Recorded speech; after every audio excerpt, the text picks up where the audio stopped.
Tinanggal ang ilang barriers sa kahabaan ng EDSA sa may bandang People Power Monument. At nagbabalik si James Agustin. James? Marisa, balangin yung mga tao ng MMDA sa pag-uusog nitong mga concrete barrier na nandito ngayon sa EDSA. Northbound po ito, malapit sa may kanto ng White Plains Avenue. Dahil po 2 lane pa lamang yung nadadaanan ngayon ng mga motorista simula pa hapon. Ang goal ngayon ng mga otoridad, including itong MMDA at pulisya, ay 3 lanes na yung madaanan. Sa ngayon ay kadarating lamang dito ni NCRPO Chief Aberin at kinakausap niya ngayon itong driver ng isang bus na pinapakita natin kanina pa na nakaharang dito sa may EDSA.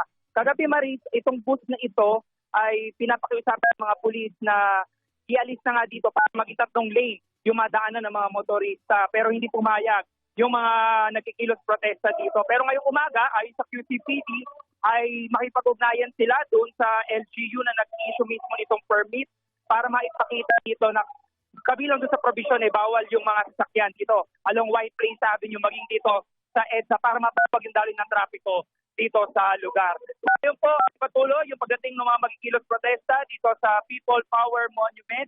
Ang ine-expect ay sa QCPD ay nasa 100,000 base na rin doon sa nilagay sa permit. Ang nakalagay naman po sa permit ay mula alas 8 ng umaga hanggang alas 8 ng gabi. Yung Manilitas, mula po rito sa People Power Movement, James Agustin, GMA News.